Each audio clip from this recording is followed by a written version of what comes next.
আসসালামু আলাইকুম। আমি সুমিয়া আক্তার। আমার বাচ্চা যখন কাজী পার্ক স্কুলে পড়তো, তখন আমি গিয়া বইসা থাকতাম বারিন্দায়। আর ওই টাইমটা আমি খুব মিস করি। আমার বাচ্চার সামনে আমি বইসা থাকতাম, স্কুলের সামনে। আমার বাচ্চা আমার ছাড়া মাশাআল্লাহ আলহামদুলিল্লাহ ঢাকাতে আসার পরে আমার বাচ্চা একা, একা স্কুলে যায়। আল্লাহ এত সাহস দিছে। আর কাজী পার্ক যখন থাকতাম তো স্কুলে ছিল। আমার বাচ্চা আমাকে ছাড়া ও দরজার সামনে আমি চেয়ার দিয়ে বইসা থাকতে হইতো। কিন্তু আলহামদুলিল্লাহ ঢাকা আসার পরে আমার বাচ্চার অনেক সাহস বাড়ছে। তো সবাই দোয়া করবেন আল্লাহ যেহেতু সাহস করে আমার বাচ্চা চলাফেরা করতে পারে আর হ্যাপি থাকতে পারি বাচ্চাদেরকে নিয়ে।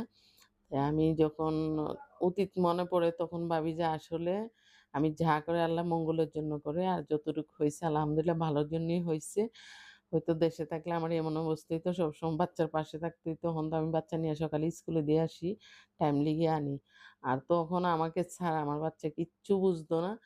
এই সারাক্ষণ বইসা থাকতাম যতক্ষণ ছুটি না হয় এতক্ষণ। তো যাক আলহামদুলিল্লাহ আমার বাচ্চা অনেক ভালো আছে, আমরা ভালো আছি। সবাই আমার বাচ্চার জন্য দোয়া করবেন। আর অতীত মনে পড়লে মনে হয় আমি ঢাকাতে এসে আলহামদুলিল্লাহ ভালোই আছি। আমার বাচ্চারা চালু হয়ে গেছে।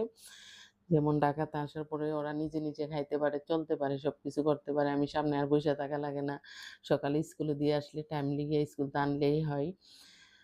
তা আসলে জায়গা পরিবর্তনের বদলে সবকিছু পরিবর্তন হয়। সবাই লাইক, কমেন্ট, শেয়ার দিয়ে পাশে থাকবেন। ভালোবাসা